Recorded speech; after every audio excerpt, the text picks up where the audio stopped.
Estás escuchando Vivir Rodando. Quiero pensar que creemos cada vez de forma diferente, no porque nos obliguen a creer en algo. Entonces yo creo que cada vez la sociedad, cada uno cree en lo que quiere creer desde su intimidad y desde su propia experiencia o de su propia relación con el mundo. Yo creo que el ser humano, yo creo que nos aferramos para seguir viviendo. Algunos se aferramos al cine y otros se aferran a Dios, otros se aferran a la vida extraterrestre, otros se aferran a los videojuegos. Y si cada uno respetamos la creencia del otro, sería fantástico.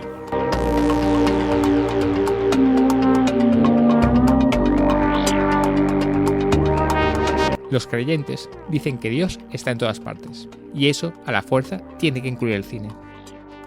El cine ha hablado de Dios de todas las formas inimaginables, y para todo tipo de público, creyentes de cualquier tipo de religión, ateos, agnósticos, o gente que ni siquiera se ha planteado su existencia. Pero, ¿cómo reflejar la existencia de algo que no sabemos ni siquiera definir? Porque puede haber tantos dioses como religiones o como creyentes hay en el mundo. Es por ello que la presencia, si es que se le puede llamar presencia, de Dios en el cine es un misterio tan insondable como fascinante. Para arrojar algo de luz, José Cámara, viejo amigo de VR, ha publicado el libro Viva la Anástasis, Dios a través de 50 visiones cinematográficas, para la editorial UOC, dentro de la colección Filmografías Esenciales. En él, a través de 50 películas y muchas más, y centrándose principalmente en el Dios católico, intenta vislumbrar cómo Dios ha aparecido, de alguna manera, en el cine.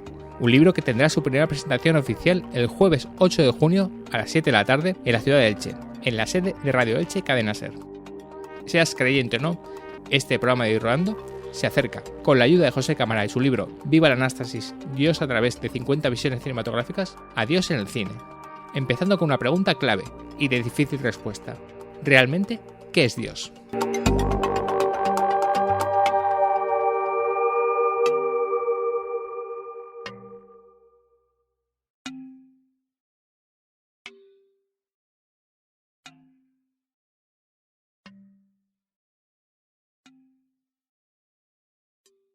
Pues tenemos a José Cámara, fiel colaborador, fiel amigo del programa Vivir Rodando durante muchos años, que hoy va a ser todavía más protagonista porque vamos a hablar, primero va a ser un programa dedicado a la figura de Dios en el cine, sobre Dios en el cine y sobre su libro que está dedicado a ese tema específicamente, que se llama Viva la Anástasis, Dios a través de 50 visiones cinematográficas, un libro de la ya famosa colección Filmografías Esenciales de la editorial UOC, que ha estado mucho y muy presente en Vivir Rodando durante todos estos años. Pues hoy toca hablar sobre este libro y sobre la figura de Dios en el cine, algo bastante, como veremos, algo bastante complejo y delicado siempre que hablamos de Dios. José, bueno, bienvenido. Gracias. Como siempre. Esta vez vas a ser un poco más protagonista que en otros programas. Y vas a aportarnos tu sabiduría y tu estudio en un tema siempre complejo, porque siempre que hablamos de Dios, pues hay que hacerlo un poco más bien, con cuidado. Antes de hablar un poco del libro, me gustaría que definiéramos un poco, para ser un poco excesivo, pero ¿qué es exactamente Dios? Porque todos lo nombramos mucho o hablamos mucho sobre Dios, pero ¿qué es exactamente Dios, la palabra Dios? Por lo menos para ti. La verdad es que es una pregunta compleja porque, de hecho, cuando empecé el libro y empecé con el prólogo, intenté de alguna manera investigar, dar las claves sobre qué es Dios. Pero la verdad es que es una cuestión muy compleja, ¿no? Y sí que en el prólogo sí que cito algunas definiciones que sí que son, bueno, que creo que son oportunas desde varios puntos de vista, sobre todo en relación al ateísmo, ¿no? Porque al final, cuando hablas de Dios en el cine, yo tenía, y de hecho el título tiene mucha relación con Buñuel, quería partir un poco de una figura como Buñuel, ¿no? Alguien que realmente ha tenido una cultura muy arraigada en el catolicismo, aunque eso le hiciera ser ateo, ¿no? Como en su famosa frase, gracias a Dios soy ateo, ¿no? Que incluso valoré que fuera un poco el título del libro, pero creo que es una frase también muy ya demasiado utilizada y demasiada... no la veía, ¿no? Pero sí que es cierto que esa figura de Buñuel, que también lo encontramos en otros directores, como pueden ser Pasolini o Almodóvar, sí que tienen una cultura muy arraigada en el catolicismo, han sido educados en el catolicismo, pero llegado un momento se desvinculan totalmente, como es el caso, por ejemplo, de Almodóvar, donde las referencias en su cine a Dios o a la fe tienen mucho que ver con precisamente lo que hace Pasolini y Buñuel en su cine, que es coger lo que le interesa al catolicismo, que es la parte cultural, popular o social, ¿no? Y entonces un poco, pues, a partir de esa idea, sí que entonces, y en relación a la no creencia en Dios, en el ateísmo o en el agnosticismo, pensé que sí que se podía a lo mejor definir qué era Dios, ¿no? En vez de entrar en una definición más filosófica o a lo mejor más teológica, ¿no? Sí, es muy interesante lo del ateísmo porque ahora hablaremos, este no es un libro especialmente para creyentes o católicos o cristianos, sino para todo el mundo, y lo digo porque ya me lo he leído, para ateos, agnósticos, creyentes. Hay que hacer un aviso, que tú lo comentas, está muy bien que lo comentas en el prólogo, que es verdad que, aunque pone Dios a través de 50 visiones cinematográficas, tu mirada está más centrada en el Dios católico, o sea, en el catolicismo. Al final somos españoles, europeos, occidentales, y lo que hemos mamado viene del catolicismo. Sigue siendo un libro muy interesante si tienes creencias de otro tipo de divinidad, pero es verdad que tu mirada está más centrada en el catolicismo. Sí, también eso fue también... la verdad es que el planteamiento cuando yo estuve realmente... mi voluntad de hacer un libro era sobre otro tema y poco a poco fue surgiendo, apareció Dios, ¿no? A través de mi intención era más contemplar un poco la representación de la fe o de las tradiciones vinculadas a la religión en el cine, ¿no? Que es algo muy complejo, ¿no? Y fue Jordi, yo creo que también hablando también una vez contigo, hablando que realmente hay una figura que es que tiene mucho de ficción, porque al final, y ahora ya sí que por eso me interesaba, y lo que estaba explicando antes, de Dios en cómo partir de esa definición de Dios que tú me preguntabas, a partir de Dios en el cine, más que algo teológico, tiene que ver con esa parte un poco como de fantasía, ¿no? De creencia un poco fantástica en algo que a mucha gente le sirve, como puedes creer en muchas otras cosas, con algo de superchería, ¿no? Incluso. Pero sí que es cierto que esa visión de Dios, claro, cuando empiezo con el libro, si me hubiera planteado abarcar Dios en muchas creencias o en muchas religiones, pues el libro seguramente yo creo que hubiera sido como un batiburrillo de muchas cosas sin concretar nada. Entonces, con esa figura de Buñuel, de Pasolini, incluso de Rossellini, me sirvió un poco más para delimitar, ¿no?, el alcance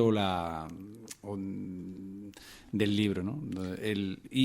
También por una cosa, porque que también yo lo explico en el prólogo, que es que al final el cine es un invento occidental. Vamos a ver, es así, aunque suene clasista. Suena clasista, pero es así. Y además y encima francés. Encima francés, y en una lucha, que además fue una lucha de patentes entre Estados Unidos y Francia, pero al final es un invento, por la patente es un invento europeo, y entonces eso me permitió acotar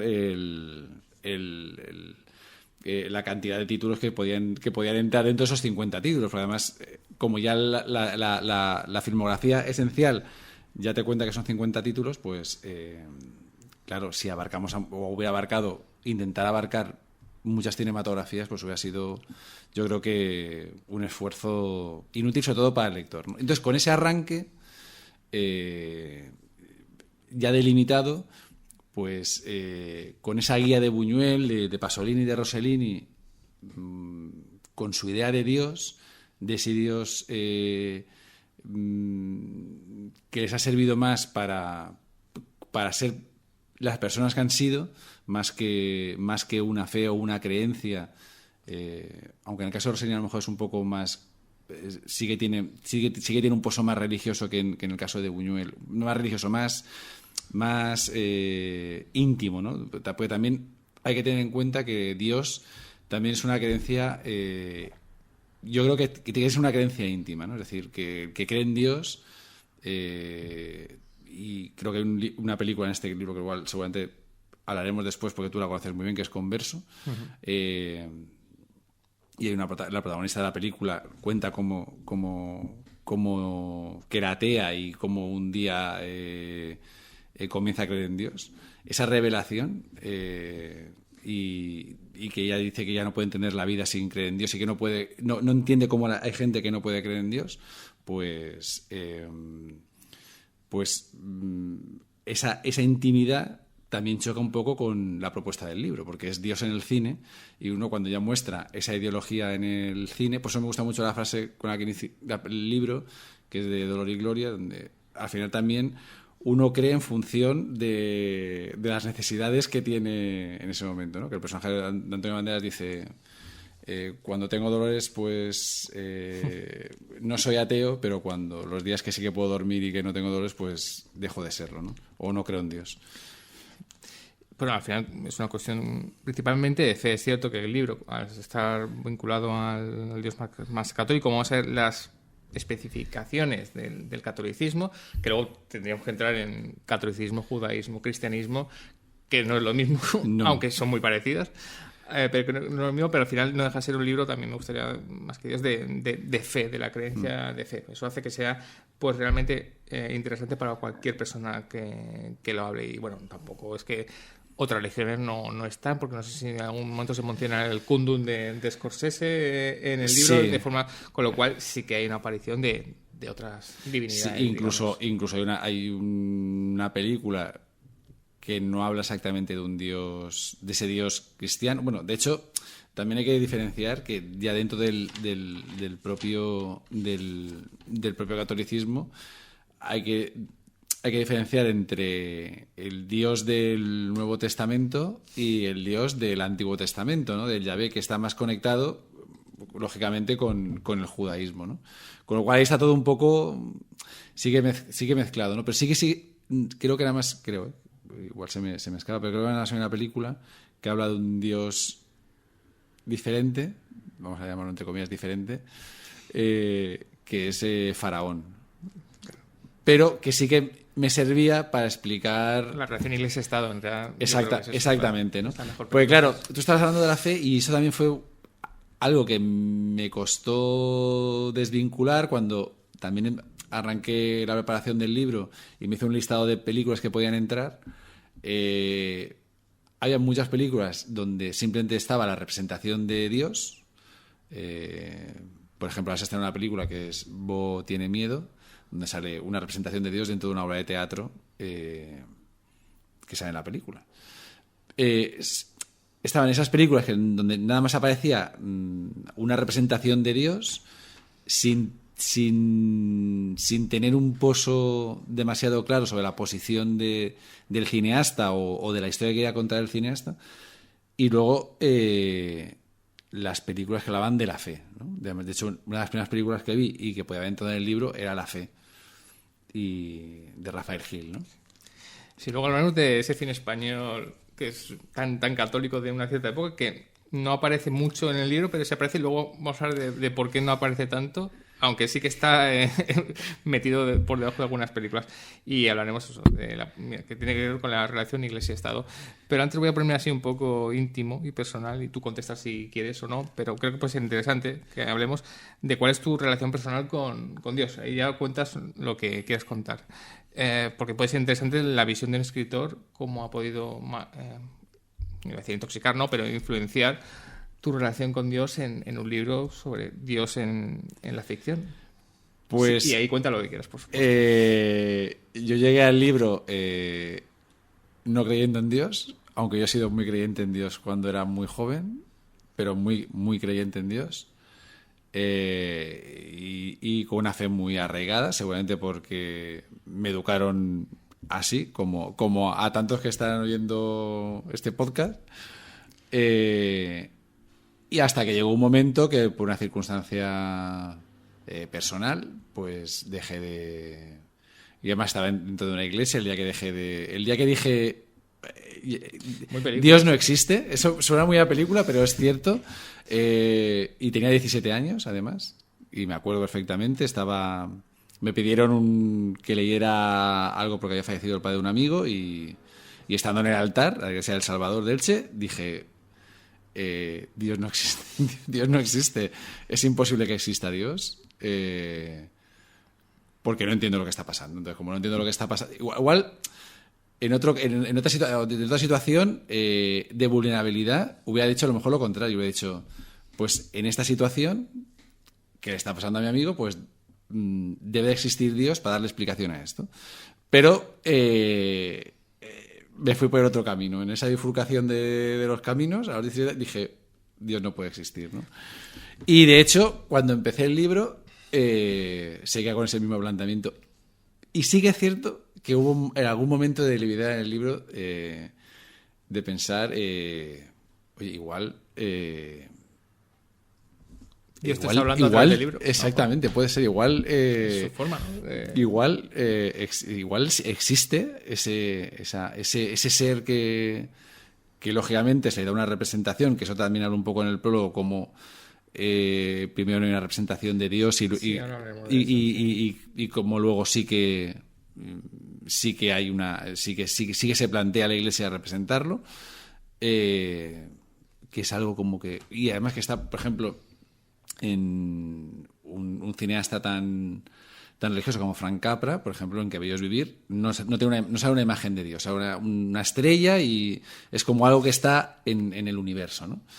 ¿Y por qué decía esto? Pues porque esa imagen, de alguna manera, a través de esas películas, se fue componiendo como una idea de Dios en mí también.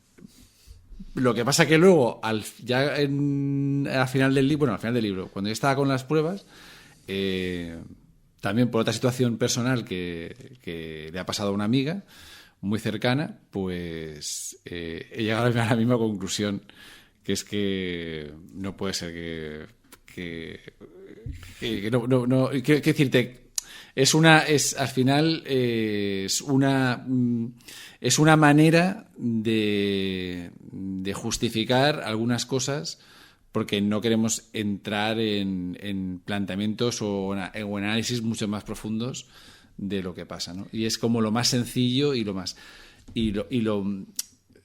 más fácil de... yo creo que es la convicción más fácil, pero sí que es cierto que respeto mucho a la gente que es decir, por ejemplo, ese personaje de Converso, el de María, pues me parece muy bien que exista, es decir, y si hay alguien que realmente tiene esa convicción, pues me parece genial que la tenga y que lo manifieste y que además sea de una manera muy íntima. De hecho, en Converso te da casi esta vergüenza ver cómo ella llora y expresa cómo expresa su forma de entender su idea de Dios, ¿no?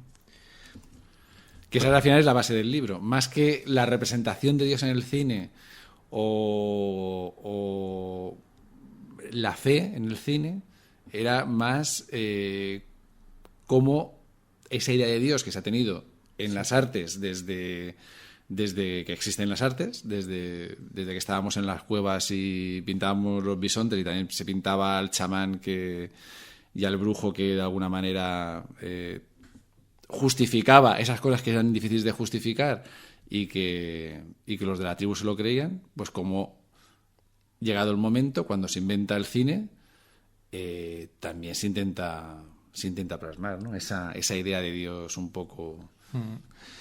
Estaba pensando cuánta gente habrá dicho no creo en Dios en una iglesia. Yo creo que más de los que creemos.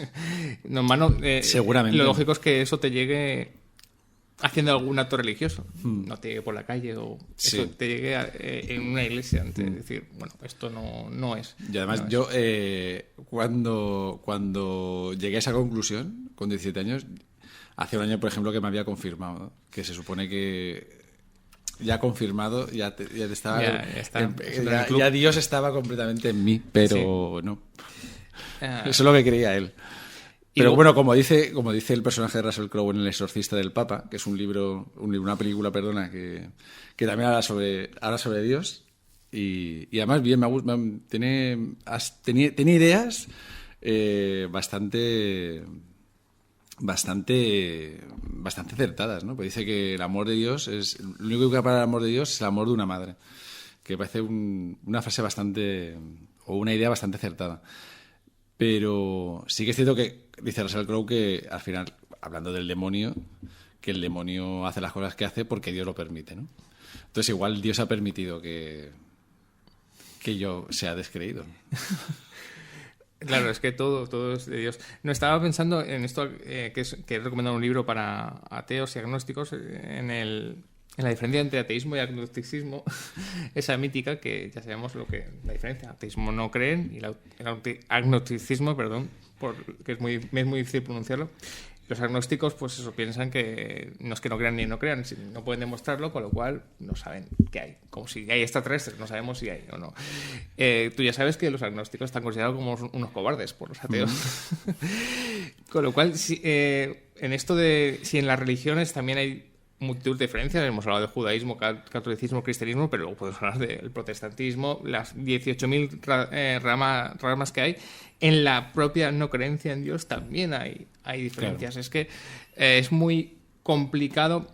Obviamente hay ateos que absolutamente no creen absolutamente en nada, pero siempre hay algún ateo que dice no creo, y a la media hora te está diciendo pero la fuerza de la naturaleza, un espíritu, no sé cuánto.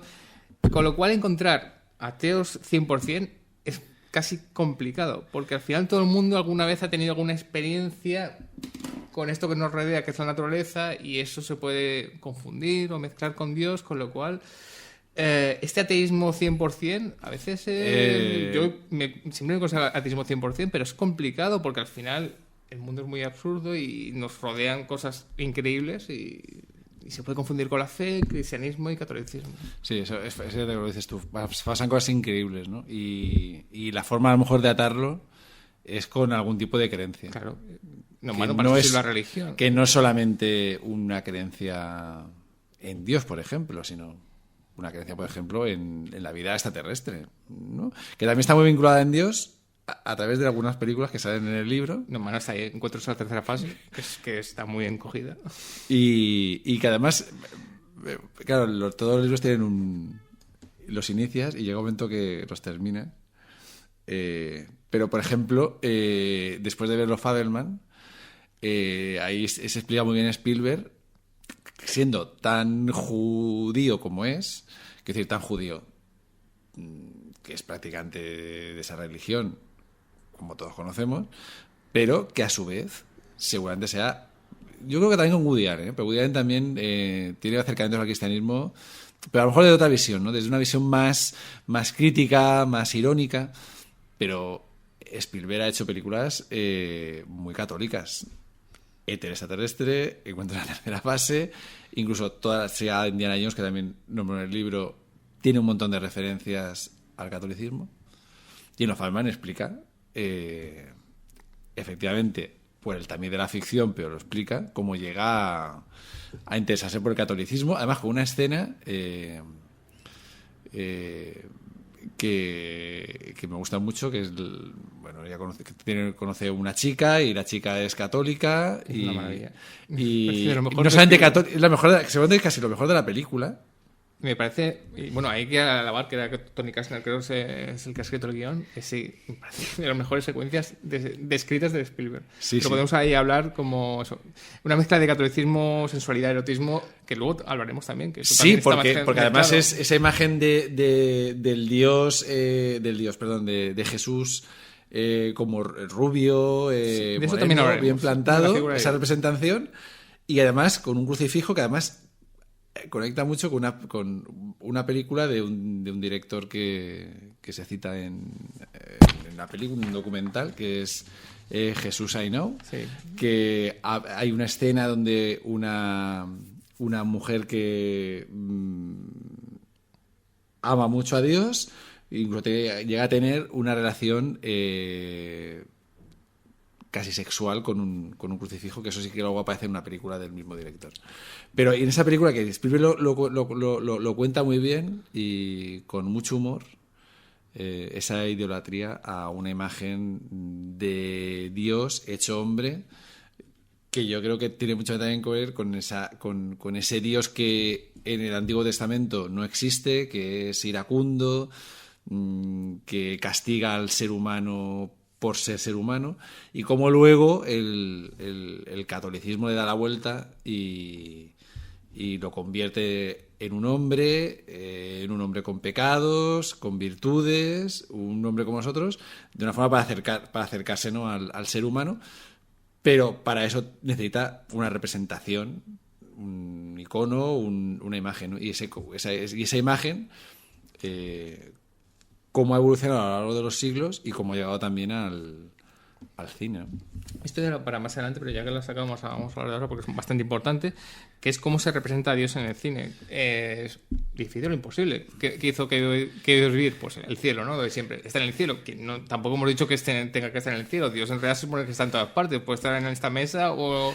Bueno, lo que pasa es que luego llegó Jesucristo y ahí se curaron todos los males. ¿Por qué? Porque ya tenemos una representación no de Dios, pero sí, bueno, en realidad sí que es de Dios, Claro. de Jesucristo, que además es un tipo guapo, filósofo, calmado, que ofrece la paz, o sea, un tipo que te puedes poner en un cuadro y seguirle. Y tenemos la imagen de la cruz, con lo cual te podemos llevar la cruz a donde sea. Bueno, ahí se arreglaron un montón de problemas porque ya teníamos una representación a la que adorar, una representación además atractiva, no lo digamos, porque Jesucristo siempre está puesto como un hombre atractivo. Sí.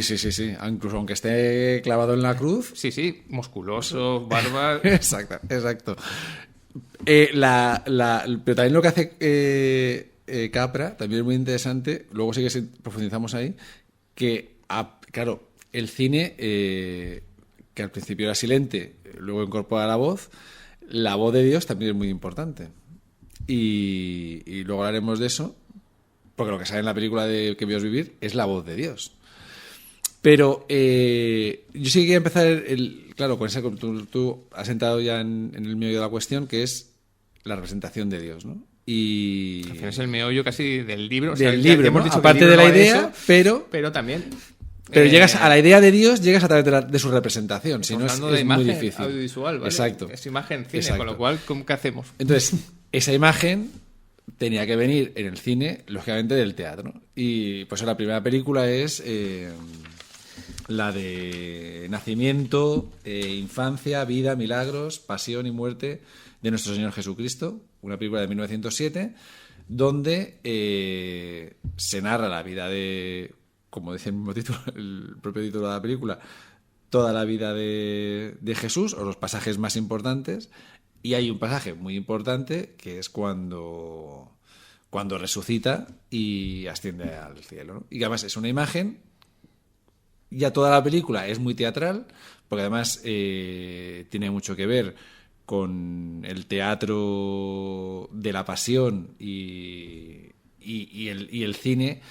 Cuando comienza, aunque los Lumière comienzan documentando cosas de la calle, de las fábricas, de la vida cotidiana, de las estaciones de tren, sí que es cierto que para comenzar a hacer ficción, los cineastas se fijan en el teatro, ¿no? Y hay muchos misterios a lo largo de Europa donde se narra la vida de Jesús. Y en esa película, en la primera película del libro, hay una escena cuando resucita, que además es una escena que está muy vinculada, yo creo, y lo digo en el libro, al Mystery Death, porque aparece cuando resucita resucita Jesús, asciende al cielo y aparece la imagen de la Santísima Trinidad con un Dios barbudo, que es el que conocemos todo, que es, por ejemplo, el Dios barbudo que aparece al final del Mystery Death para coronar a la Virgen de la Asunción, que es la imagen más icónica y más típica de Dios, que es el Dios barbudo, viejo, que ha salido en infinidad de cómics, cuando se quiere simbolizar el paso del año, es un bebé el 1 de enero y al final es un señor mayor. Esa idea de Dios viejo es de la que empieza el cine, ¿no? Con esa imagen adoptada de los cuadros también, que aparte de esa visión de Jesús joven y musculoso, en contraposición aparece un Dios que es el Padre, que es el más viejo, porque además está conectado con el Yahvé del judaísmo y del Antiguo Testamento, desde Adán y Eva, y ya lleva millones de años con nosotros y es un señor mayor. Que nadie ha dicho que sea un hombre. Es que también llegaremos a eso, porque claro... Hombre o mujer o cosa o perro esa es la parte, o planta. Ahí es por donde comienza el libro, que es esa imagen icónica y simbólica que todo el mundo conoce. Y a partir de ahí, pues ya me adentro hasta llegar a la de la mujer. Hay películas donde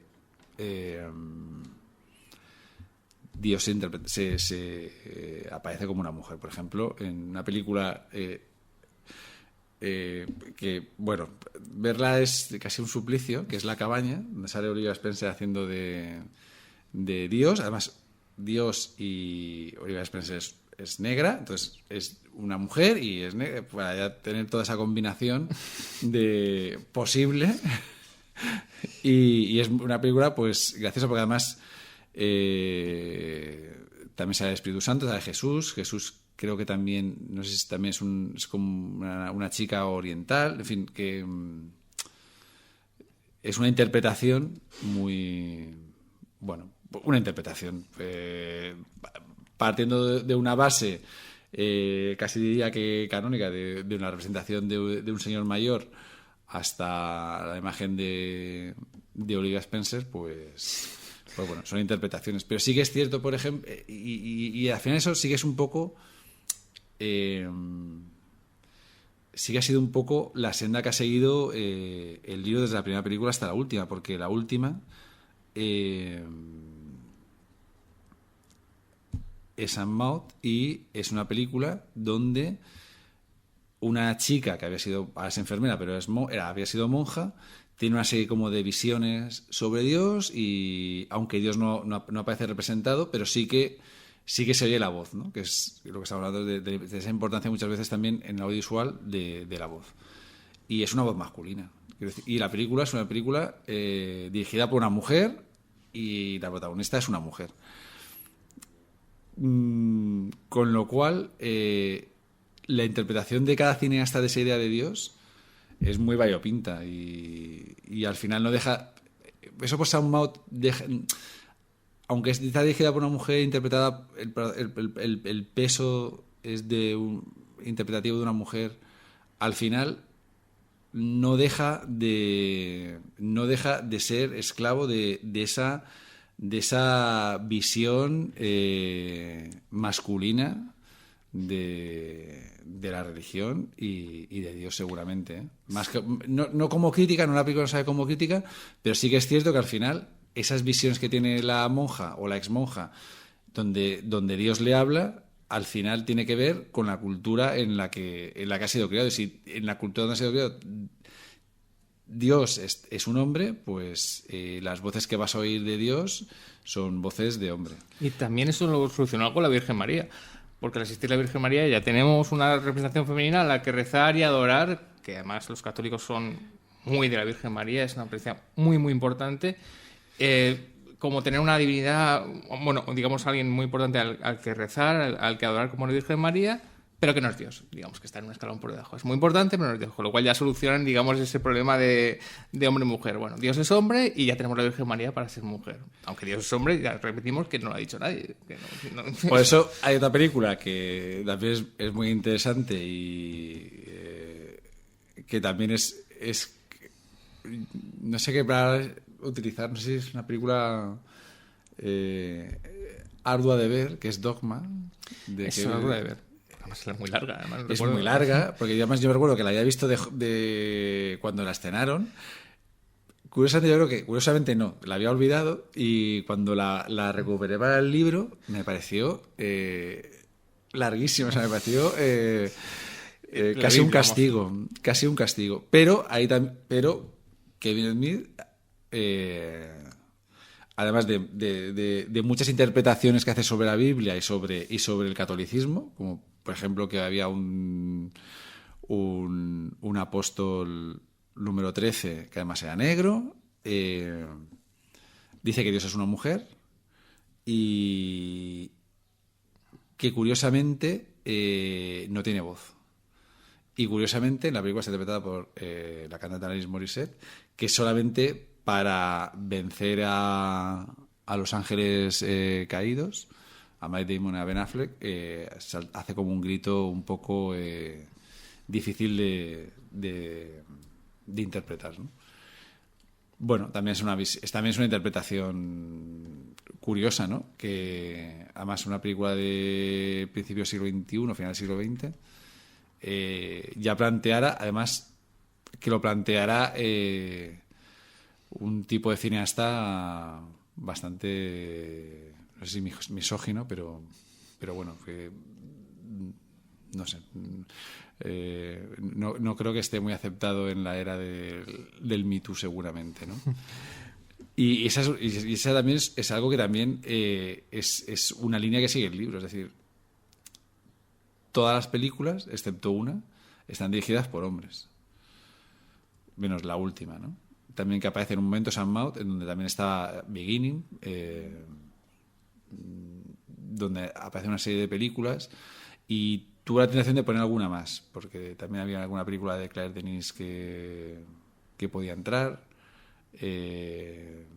incluso Lourdes, de Jessica Hasner. Pero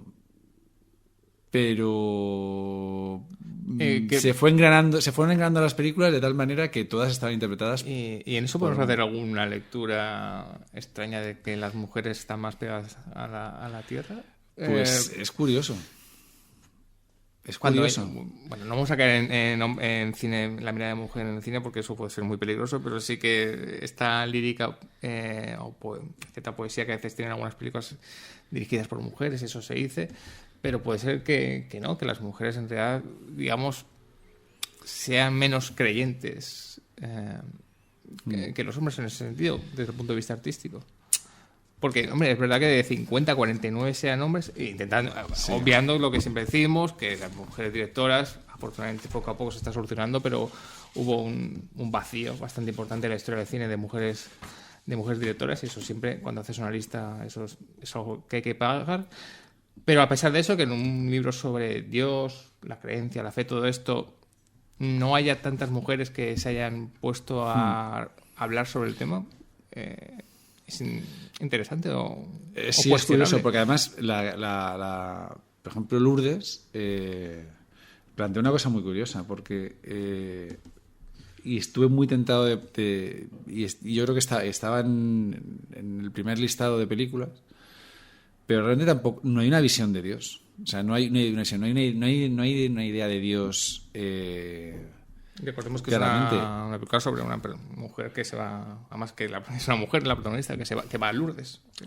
Enferma, no sé si esclerosis, y en un momento dado, además va sin creer que pueda tener un resultado favorable después de la visita a Lourdes, pero hay un momento en el que sí que parece que se cura y tiene una mejoría muy notable. Pero yo creo que hay sí, habla más de la fe, o sea, porque es una mujer que llega a Lourdes prácticamente sin fe. Hay un momento que tiene fe y luego al final de la película seguramente vuelve a la situación inicial, un poco como suele pasar. Cuando no tienes fe te pasa algo increíble y tu forma de justificarlo es a través de la fe o de una entidad superior que es la que gobierna nuestras vidas. Y pues no en toda la película, pero sí que es cierto, a lo mejor lo que tú dices, es decir, que es una visión a lo mejor la de la mujer menos descreída. Seguramente porque ya han habido muchas películas donde han hablado los hombres de lo que les pasa a las mujeres. Muchas de las películas están interpretadas por mujeres. Hay dos de Juana de Arco, que se puede haber hecho perfectamente un libro de versiones de Juana de Arco. No, bueno, ahora hablaremos de Juana de Arco. Pero están las películas de Rossellini interpretadas por mujeres.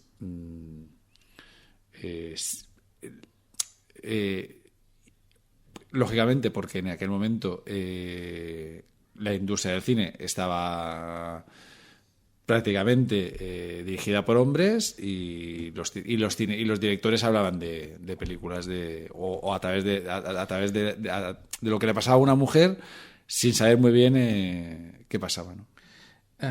Bueno, estamos hablando del libro de José Cámara, Viva la Anástasis.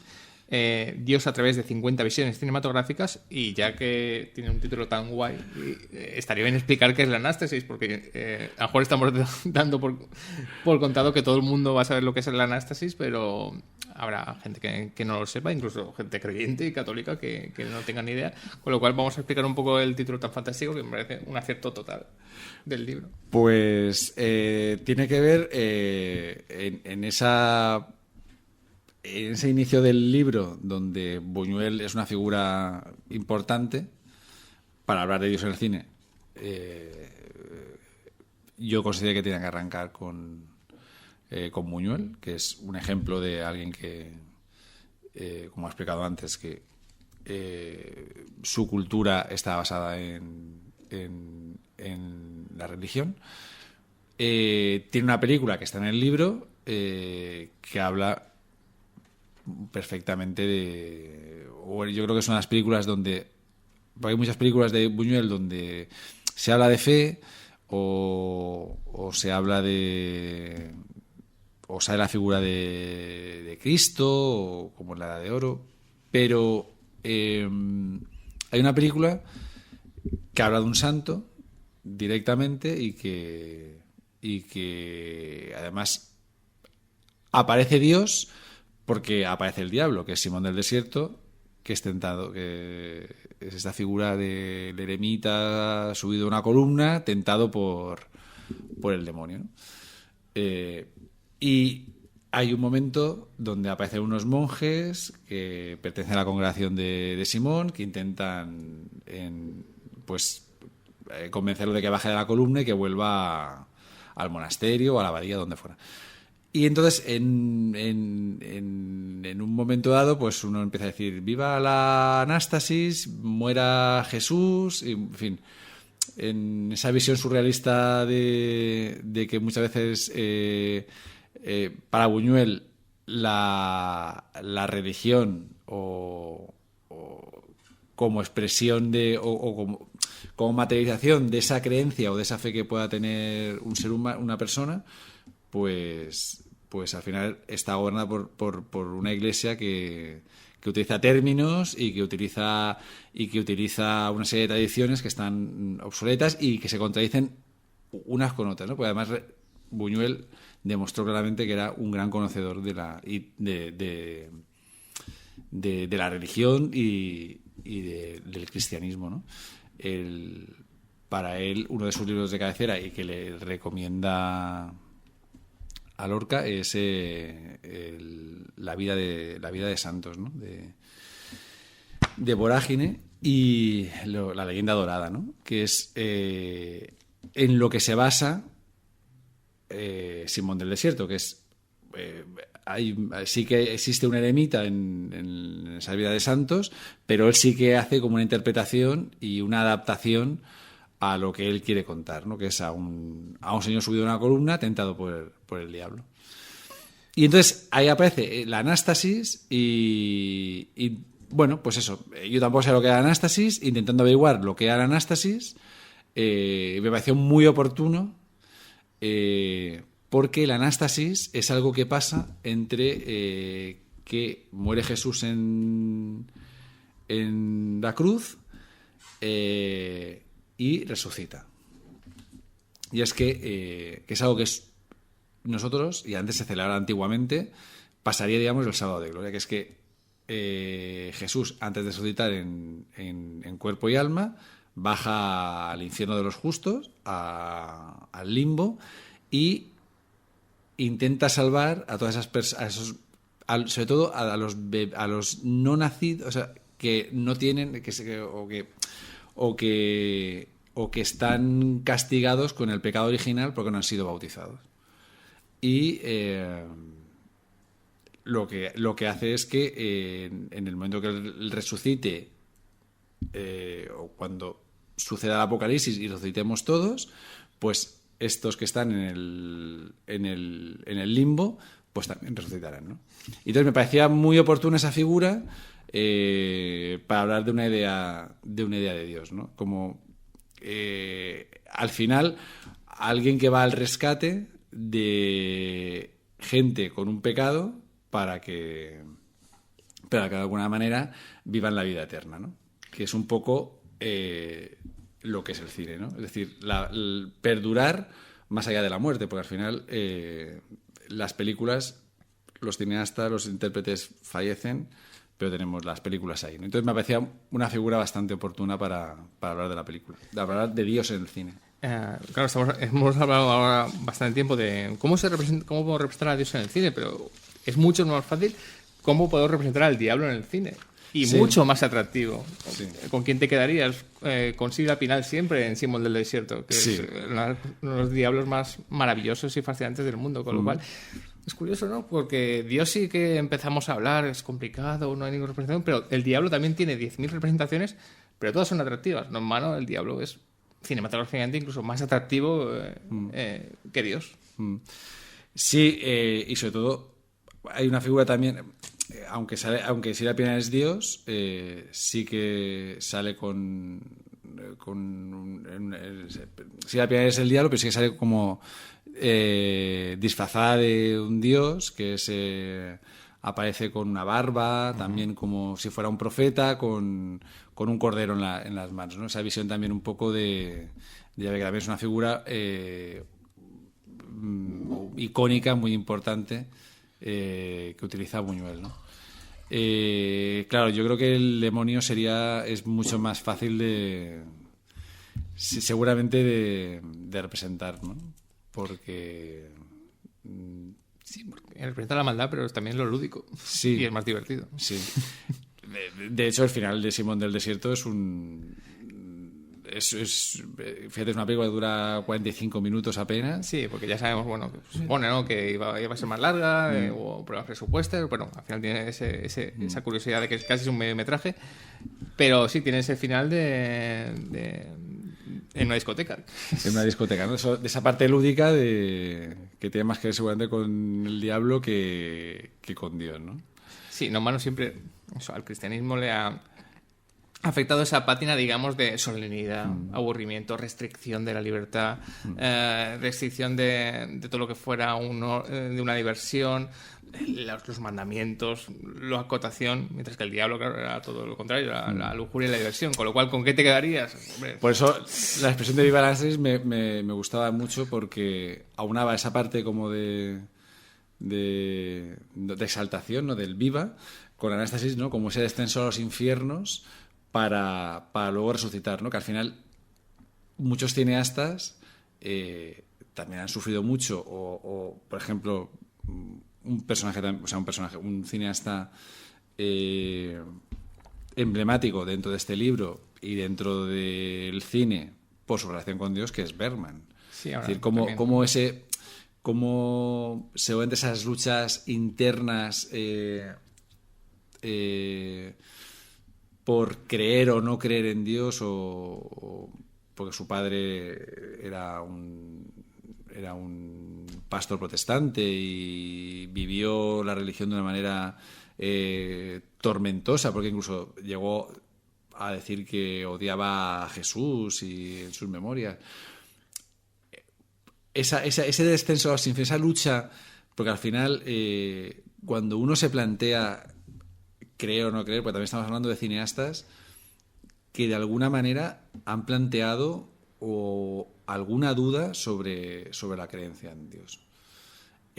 Yo creo que venía muy bien representada por la Anástasis, ¿no? Esa figura del descenso a los infiernos y subir, resucitar, con una idea que podía ser afortunada en el sentido para Dios, porque se cree en él, o en otros casos de no creer en Dios. Vale, voy a coger esta idea de Bergman y gente que duda en Dios, porque es prácticamente lo que está en el libro, pero vamos a hacer una pequeña parada ya que estamos a la mitad y vamos a hablar de que si queréis adquirir el libro o conocer a José o ir a hablar sobre el libro en vivo, pues va a haber un par de presentaciones del libro, con lo cual si quieres luego la recordamos al final del programa, pero ya que estamos a la mitad recordamos qué fechas hay en la provincia de Alicante, sobre todo, para poder hoy escuchar a José hablar sobre el libro y sobre todo este tema un poco más y además poder adquirirlo.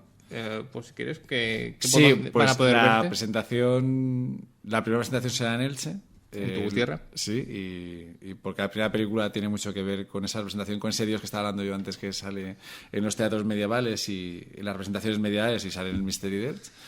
Y será en Elche. Contaré con dos amigos para presentarlo, Raúl Cornejo y Ángeles Gómez. Estaré yo y Ángeles.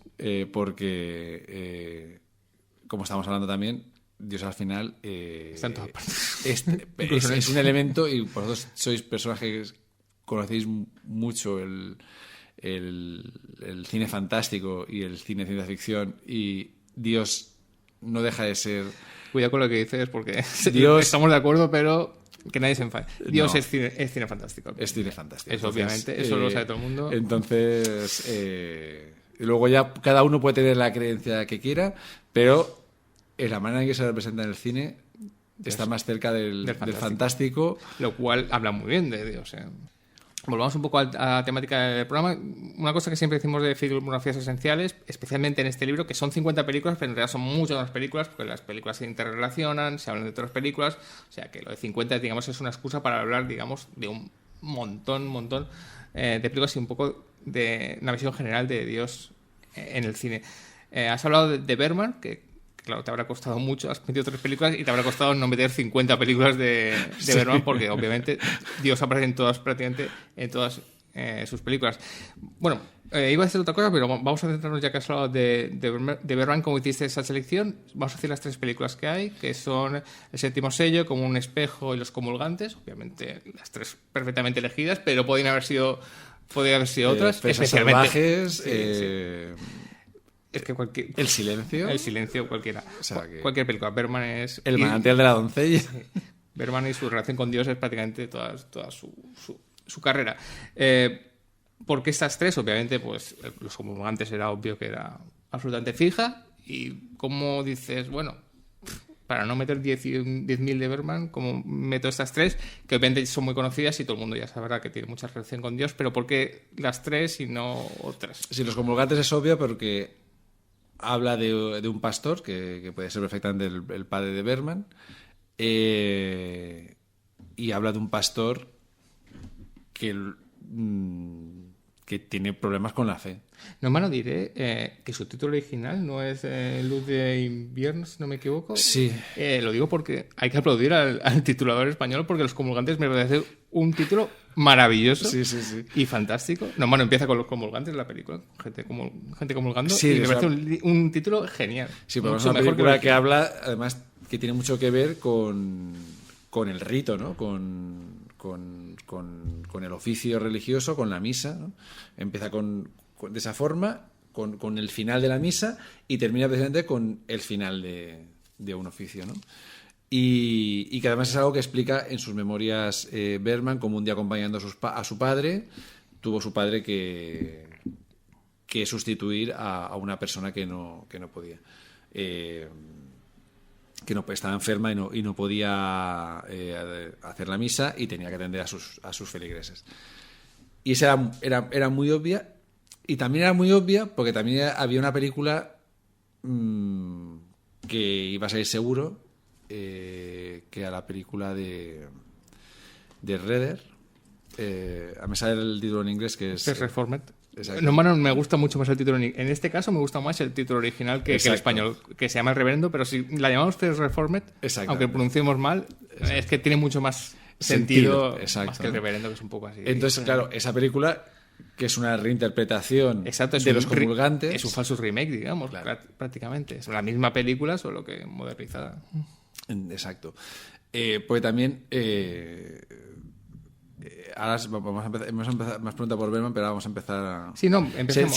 Porque el libro, además, conforme iba avanzando el libro, hay ecos de unas películas en otras películas posteriores, hay personajes que aparecen en una determinada película y luego otro cineasta tiene un reflejo de ese personaje en una de sus películas. Y aquí pasa... Herrera es un personaje y un cineasta clave en la relación con Dios, porque... Herrera es un tipo católico, un tipo calvinista, que tuvo mucha relación con un tipo muy católico como es Scorsese. Y hizo un libro sobre tres cineastas, sobre Dreyer, sobre Besson y sobre Ozu, sobre su idea de Dios, ¿no? Y que también es un libro que sirve, no diría de guía, pero sí que va apareciendo en este libro sobre la idea de Dios en distintos momentos, ¿no?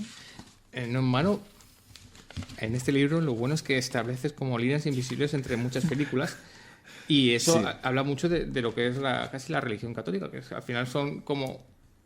Es un tema muy complejo en el que se puede hablar y se han escrito muchos libros y hay teología, no sé cuánto, pero en realidad es un tema bastante simple en que hay 2 o 3 cuestiones que se repiten mucho. Por ejemplo, la línea invisible entre Diario de un cura rural, Los Comulgantes y First Reformed y El Reverendo está clarísima, porque bueno, First Reformed y Los Comulgantes ya hemos dicho que es casi una versión, pero Diario de un cura rural está totalmente emparentada, bueno, con El Reverendo clarísimamente. Claro. Pero también con Los Comulgantes. Sí, y Herrera... Es curioso que en su cine trascendental, en el libro que estaba haciendo referencia antes y que sirve un poco de guía, habla de Dreyer, no habla de Bergman, y es una lástima porque seguramente lo que pueda pensar Herrera de Bergman es muy interesante, sería muy interesante conocerlo, ¿no? Y saberlo en relación con esos 2 cineastas a los que dedicó un libro que, por cierto, debería ser... yo consulté una edición no muy buena y es un libro que yo creo que tendría una vigencia extraordinaria y que merecería una edición mucho más rigurosa a pesar de ser un libro famosísimo. A pesar de ser un libro famosísimo, ¿no? Y claro, pero fíjate, es un libro cuyo título también yo podía haber caído en eso que tampoco quise caer, ¿no? Que es lo trascendental. Este libro, Viva la Anástasis, no es un libro sobre películas trascendentales, aunque salen películas trascendentales, ¿no?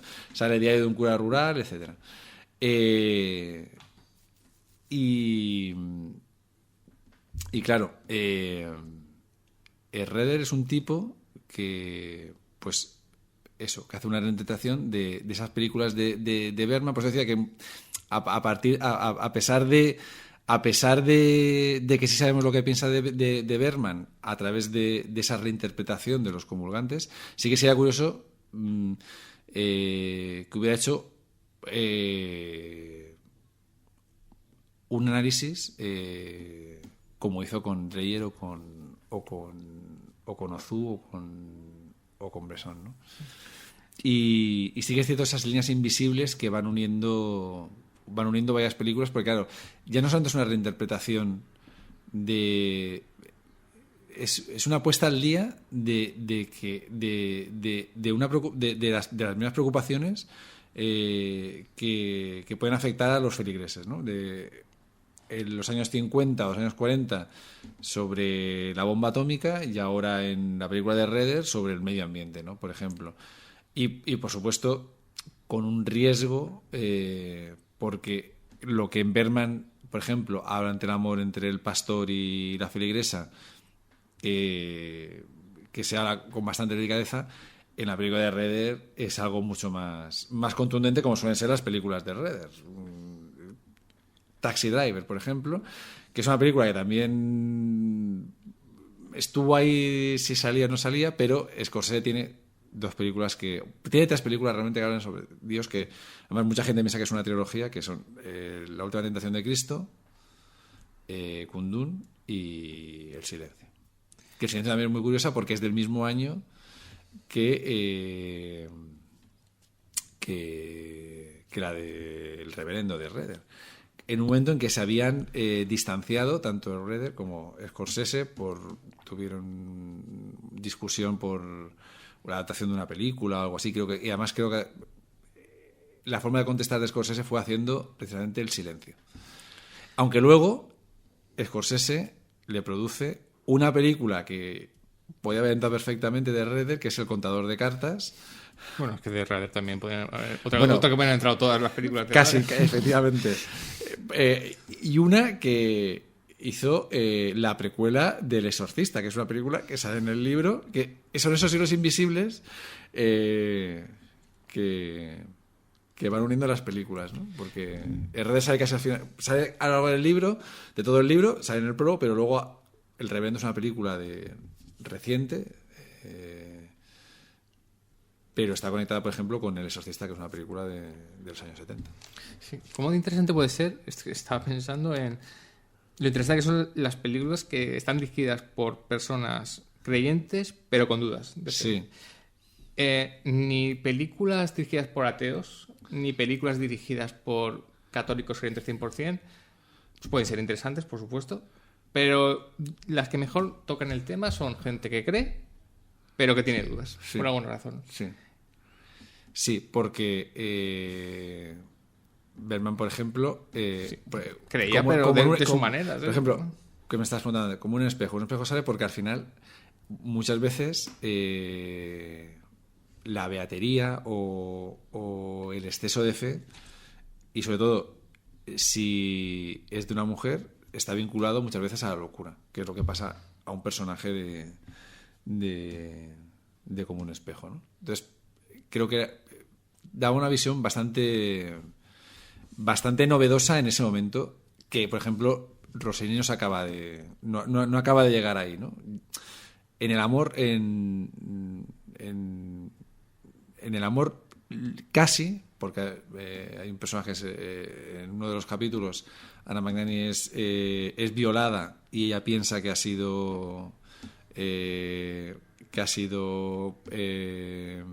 obra de Dios. No sé qué palabra emplear que no sea... Sí, si te parece, explicamos un poco como es muy cortito la película, que se encuentra con un pastor que parece San José. Parece San José. Que está interpretado por Fellini. Por Fellini. Ya para darle más la vuelta. Y que digamos que el pastor la emborracha y la viola. Y ella piensa que va a engendrar al Hijo de Dios, porque realmente el que ha tenido un acto sexual con ella ha sido Dios. Que, por cierto, es una película que está basada en... O sea, esa historia de la película está basada en Flor de Santidad de Valle Inclán, ¿no? De Valle Inclán. Y realmente es una mujer que está loca, ¿no? O que pierde un poco la razón. También es una vagabunda, en fin, es una... y por eso yo que puse la de Bergman, porque sí que estaba claramente vinculada a esa creencia en Dios, en la locura, más que en la superchería un poco que envolvía al personaje de la Magnani en el amor.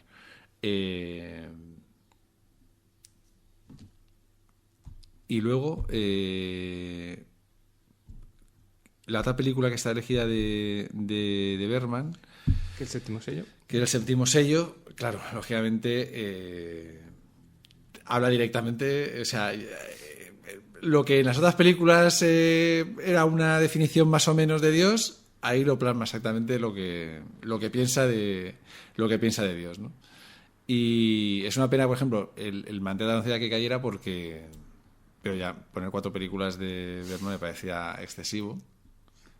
Pero sí que es cierto que también tiene habla muy bien y está muy bien expresada lo que es la fe, ¿no? Y esa relación con Dios a través del personaje de Max von Sydow, que es un personaje, yo diría que así, que es el actor que también como que va uniendo distintas fases de este libro, porque están los comulgantes y es el personaje que se suicida. Está en El séptimo sello, está en el manantial de la doncella, está en El exorcista, y luego, a pesar de todo, hizo muchas películas vinculadas de alguna manera a Dios, a la religión. Pero eso porque el peso de Bergman Llegó a ser Jesucristo, ¿no? Y claro, en la historia más grande jamás contada. Y que además tiene una escena que también creo que la nombro por ahí, que es tentado por el demonio, y se habla muy bien de lo que es Dios, y que conectaría mucho con la película de Scorsese, con La última tentación de Cristo. Y sobre todo luego tiene un personaje como es el que tiene en Juego de Tronos, ¿no? Por ejemplo, que también está muy vinculado a esa tradición como ese actor que nos ha servido para hablar de nuestra fe y de nuestras creencias en distintos aspectos, ¿no? Bueno, que von Sydow se convirtió en el representante de Bergman, era como tener a Bergman ahí interpretando. Por eso, aparte de por ser un genio, pues por eso lo contratan tanto. Mira, he hablado antes del catolicismo, como esta pesadez de las normas, la rigidez y el pecado. El pecado siempre no sé cuánto. Y hay otra cuestión que yo creo que pasea mucho por el libro, que es el martirio, ¿no? El martirio de los hombres que creen en Dios, de los hombres y de las mujeres. Obviamente vamos a hablar, si te parece, de Juana de Arco, pero lo dejamos para dedicarle específicamente un papel a Juana de Arco, porque es muy importante, porque es la portada del libro, además, por algo es importante. Pero el martirio está en todo el libro y en toda la presencia de Dios en el cine. El martirio de los hombres, el cura del diario del cura rural, Ethan Hawke en El reverendo. O sea, es que en todos está el sufrimiento y en cómo el hombre tiene que aceptar el sufrimiento. ¿Por qué? Porque pasó Cristo. Si Jesucristo sufrió lo que sufrió por nosotros, ¿cómo no voy a sufrir yo por Dios? Es el martirio de dioses y hombres. Estaba pensando en esa película que lo expresa muy bien. Que es de las mejores que expresan eso, de esos hombres que aceptan la muerte porque han sido enviados por Dios a un territorio y no se van a ir porque es una misión de Dios, y si tienen que pagar con su vida, tienen que pagar con su vida. Ese peso que tienen la religión católica con los hombres, del sufrimiento. Sí. Es que es normal que se venda a veces un poco más el catolicismo, el cristianismo, por ese martirio de Jesucristo que los católicos, si les pasa, tienen que sufrir porque pasa por algo. Sí, y de Dios es bastante importante. Cuando estaba pensando en el cristianismo, en su vinculación con el judaísmo y el protestantismo, que salen en algunas películas, y estaba pensando en alguna película que también tuviera relación, porque al final Jesús es considerado un profeta por musulmanes, y es esa película, Dioses y hombres, donde también hay una contraposición entre lo que piensan unos monjes perdidos en las montañas, y en este caso la guerrilla que en nombre de Dios, también, unos claro, en nombre de Dios están orando e intentando hacer mejor el pueblo donde están instalados, en contraposición con la guerrilla que en nombre de Alá intenta tirarlos de su abadía, ¿no? Era un apunte muy breve por no entrar en aspectos más profundos de esa confrontación, donde Dios también ha simbolizado la guerra, porque antes me preguntaba la primera pregunta era que era Dios, pero Dios también es la guerra, ¿no? Dios es la violencia, claro. Dios, Creo que Dios sí. puede ser todo. Y nada. Claro, como no lo hemos definido, Dios puede ser es la paz. Pues eso no quiere decirlo, porque al final. Y lo peor. Claro. Y sí que es cierto, por ejemplo, la última tentación de Cristo, ahí se ve muy bien, ¿no? Lo del martirio, ¿no? Y lo del martirio, de comillas, pues donde se ve bien es en la Pasión de Cristo. Sí, hemos porque ya, claro, es el territorio gore, sí. ya es el sumum de todo, que por cierto leí otro día que iban a rodar una segunda parte Sí, centrada en el claro, cuando resucita y luego se aparecen los apóstoles, etcétera, ¿no? Pero claro, en la última tentación de Cristo el católico Scorsese dice, bueno, y sobre todo basado en la fantástica novela, yo no había leído, la leí para preparar este libro, lo expresa claramente, es decir, si no hubiera habido este martirio, si yo no muriera en nombre de Dios, ¿cuál habría sido mi vida, ¿no? Y su vida hubiera sido una vida placentera, ¿no? Más allá de la polémica que hubo cuando se estrenó sobre si, efectivamente, sobre si se acostaba con María Magdalena o no, o se llamaba, que al final en la película se casa con Marta, bueno, en la película, en el libro se casa con Marta, sí que expresa claramente Scorsese qué pasaría si no hubiera existido ese martirio. Claro, ese martirio al final se repite en todas las historias que tienen como ejemplo a Jesús. En la propia del amor de Anna Magnani, hasta que ya tiene al niño, hace un vía crucis por un pueblo de la costa amalfitana, que es un pueblo que está en cuesta, hasta que llega a la ermita de arriba. Eso pasa en todas las versiones de Juana de Arco. De hecho, la propia historia de Juana de Arco es un reflejo de la historia de la Pasión de Cristo, la Pasión de Juana, sí. De Cristo, donde el simbolismo máximo es cuando le rapan el pelo, que además es algo que todas las mujeres que sufren martirio en las películas al final acaban con el pelo rapado para simularse a Jesucristo. Y todas las películas bueno, la de Besson, por supuesto,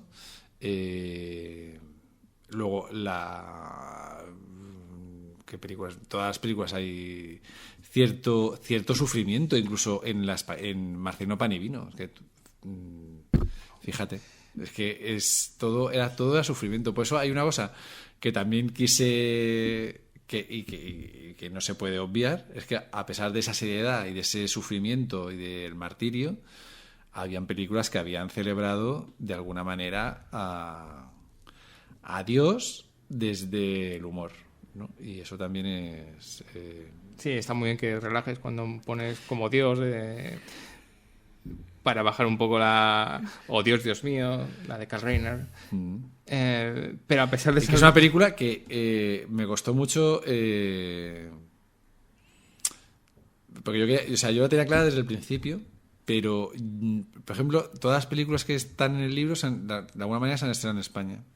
Sí, casi todas. Pero esa película, por ejemplo, yo no tenía muy claro que se estrenara en España en cine. Creo que pasó directamente a Videoclub, y es una película fantástica sobre Estamos hablando de Oh Dios mío de Karl Reiner, sí. con George Barnes el que interpreta. Sí, y además con una voz muy característica, que además no tiene nada que ver con la voz, por ejemplo, de la voz de Dios en Los 10 Mandamientos, por ejemplo, ¿no? Otra película también martirio y de sufrimiento. Bueno, lo que pasa es que el CinemaScope, el Technicolor, rebajaba un poco el sufrimiento de esos personajes, ¿no? que poblaron el cine en los años 50, en los años 40, en los años 60. Vamos a seguir. Pero, por ejemplo, estaba pensando en una película que también es muy de sufrimiento, también que tuve dudas en poner y que te consulté que fuera el Decálogo de Kieślowski, sobre todo 2 capítulos que hablaban directamente sobre Dios, que también es de sufrimiento. O sea, es un libro donde hay películas de sufrir. Stromboli, por ejemplo. De fustigarse, sí. Stromboli es una película... Sí, por eso decimos que bueno, a veces... Estoy pensando en Dios y hombres cuando el personaje de Michael Lonsdale está hablando con la chica sobre cómo sabes si te has enamorado, y este personaje, que obviamente es religioso, es un monje, le dice, bueno, yo me he enamorado muchas veces, claro, pero luego encontré un amor mayor y ya me quedé con él, que el amor por Dios. Quiero decir, como las personas creyentes, el amor es tan inmenso que supeditan todo el sufrimiento que conlleva al final la religión católica, ¿no? Esa especie de iluminación casi que tiene de enamoramiento. Luego podemos hablar incluso hemos hablado de sensualidad, pero luego hablaremos de otra película. Pero está bien. Quise poner que no tenía intención al principio el amor de Rossellini, porque al final está en la misma película está comentando el amor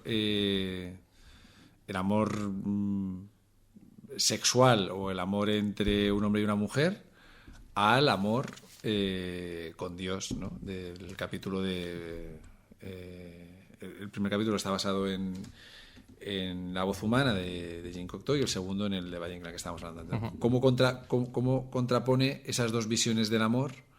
Y era una película que en un principio no iba a estar porque la primera película que pensé de Rossellini era Francesco, Jurar de Dios, pero bueno, vi que el amor tenía mucha más relación con lo que tú estás expresando, ¿no? Que también aparecen en otras películas que se explican bien como en Converso, ¿no? Como ese amor al final te acaba llenando mucho más que cualquier otra cosa. Sí, es cierto que este amor por Dios, digamos que elimina toda la parte, digamos, sensual o erótica, más o menos, porque hay que recordar que la Biblia es un libro con violencia, sexo, traiciones, pero bueno, luego llegó la Iglesia Católica y como eliminó cualquier tipo de cuestión sensual, digamos, que tuviera erótica. Pero me encanta que pusieras una película que nos encanta a los dos, que es Yo te saludo, María, de Godard, que habla sobre, bueno, pues eso, el proceso de María de dar a luz a su hija, a Jesucristo, a Jesús, desde una perspectiva moderna, ¿no? Es una jugadora de baloncesto que va a dar. A mí esa película me parece realmente erótica y sensual. Y bueno, el personaje de María, erótica y sensual, en una historia que se supone que no tiene erotismo y sensualidad porque no hay acto sexual. No. Pero Godard, digamos que como muestra los cuerpos, como muestra las caras y cómo acaba la película. Con María pintándose los labios de rojo. Una vez que Jesucristo ya se ha ido y se va a ir, ya empieza su vida sexual, digamos, pero ya había una carga de erotismo en esa... Sí, sobre todo hay una escena que es ella embarazada en una cama desnuda tocándose. Sí, y las convulsiones que tiene cuando supone que está teniendo... Y además también tiene una definición de Dios muy, muy oportuna, que es Dios es algo así como Dios es un vampiro que te... Y efectivamente es la idea que se tiene, ¿no? Alguien que llega y acaba de procrear vida en tu interior sin tu consentimiento, ¿no? Ahí estuve tentado casi de poner alguna película más sobre vampiros. El vampirismo es bastante más importante y más significativo. Me acuerdo del final de Ordet, que es cuando ese personaje que ha resucitado pues se reencuentra con su mujer, su pareja, y no se besan, sino que se comen, se empiezan a morder. Y yo recuerdo que Juan Tebar, creo que en un programa que es el cine, dijo, al final esto es una película de vampiros, porque lo que están haciendo es como morderse. Y esa idea de lo sobrenatural, Y que es el vampirismo... estuve a punto también de Drácula de Bram Coppola, Stoker. claro. Porque tenía esa idea que conecta con esa película. Como otra película que es la de Reigadas. Luz. Luz silenciosa, de Carlos Reigadas. ¿no? Que es el mismo planteamiento que Orden, ¿no? Y estuve a punto de pues ese juego de espejos que hay en el libro a veces también entre películas, ¿no? Pero claro, es que realmente es parte de la misma idea, ¿no? Entonces cayó, pero sí que es cierto que tiene una parte de vampirismo y de importante, ¿no? Pero creo que me imagino que ya han habido muchos libros que hablan de eso, entonces con el apunte de Godard me pareció ya suficiente. Una película espectacular. A mí me parece espectacular en todos los sentidos, porque además es del mismo año o año que Éter extraterrestre y parte casi del mismo planteamiento, ¿no? Es decir, alguien que viene del exterior y crea vida en la Tierra, porque de hecho en la película de Godard el personaje que hace San José, que es taxista, está leyendo un libro donde habla de que la vida en la Tierra se creó por vida extraterrestre y que los únicos que lo saben son los perros. Y claro, eso pues conectaba muy bien con no iba a entrar porque ya había entrado encuentros en la tercera fase, pero sí que están muy conectadas y hablan de otra definición de Dios, que es ese Dios como extraterrestre que de alguna manera vino a conquistar la Tierra. Pero en realidad tampoco es extraterrestre ni hombre ni mujer, porque tampoco sabemos lo que es. O sea, exacto. Entonces, al final hay muchas ideas sobre Dios. Sí, Dios, el hombre que vino de los cielos. Bueno, no sabemos cuál es. Esto vamos a pasar rápidamente, pero ya que es un libro sobre Dios en el cine, tenemos que hablar que suelen ser las polémicas que atraen las películas siempre sobre Dios, sobre todo las películas que tienen alguna visión un poco original o un poco esquinada. Yo te saludo, María, fue boicoteada. Creo que en este caso de Juan Pablo II sí que la condenó. Le ha pasado a la vida de Brian, le pasó a Jesucristo Superstar, le ha pasado a todas. ¿Qué pasa en el 99,9% de las veces? Primero, que la gente que la condena no ha visto la película, no sabe de qué va, simplemente le han contado algo. Y generalmente son películas, al final, que son más procatólicas que otra cosa. Porque acaban hablando de una manera tan interesante y original sobre Dios, sobre el catolicismo, el cristianismo, que no tienen ninguna parte crítica. Al revés, suelen ser películas que incluso son atractivas. La última tentación de Cristo, una vez que es tentado y tiene la visión de lo que le puede pasar, Cristo muere en la cruz. O sea, no hay simplemente es una visión para llegar a la misma conclusión y fundar la base de la Iglesia Católica. Entonces, pero claro, molesta de alguna manera, ¿no? Y otra película que creo que Dogma también tuvo, lógicamente. Sí, lógicamente.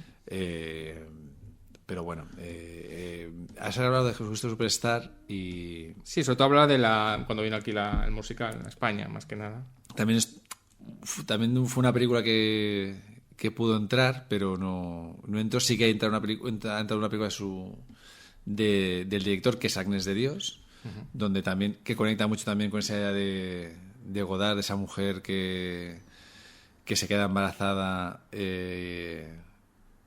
en la película, según es una novicia que se queda embarazada y ella dice que ha sido que ha tenido un acto sexual con Jesús o con Dios, luego se simboliza una paloma, lógicamente, y es una película también muy, muy característica porque habla de lo que le pasa a dos mujeres, bueno, a tres, a la novicia, lógicamente, pero a dos mujeres que son la madre superiora, Anne Bancroft, y la psiquiatra que lleva el caso, porque va a ser juzgada esta novicia porque mata al bebé.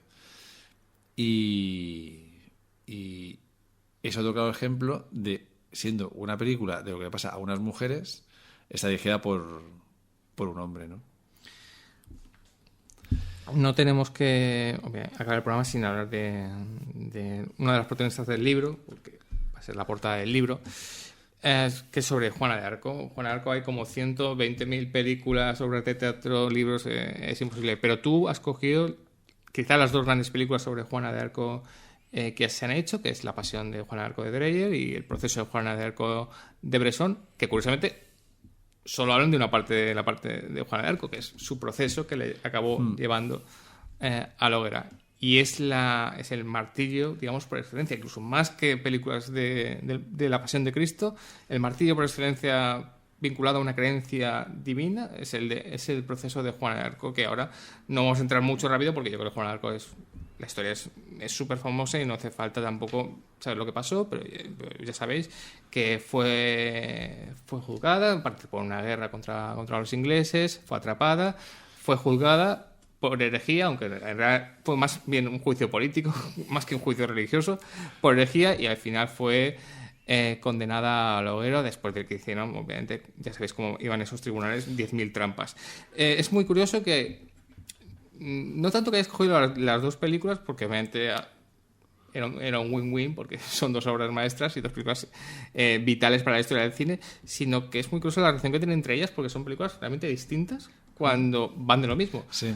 Hablan estrictamente del proceso de Juana de Arco. Ella no habla ni de su infancia, ni de la guerra, ni cómo fue atrapada, sino de lo que fue el juicio de Juana de Arco. Y es increíble lo distinto que es el Dreyer de martirio, de sufrimiento pasional, la elección de María Falconetti, esos primeros planos de sufrimiento, con el más, digamos, sobrio y asceta de Bresson, como era Bresson, que se dedica a ese juicio, lo que pasó.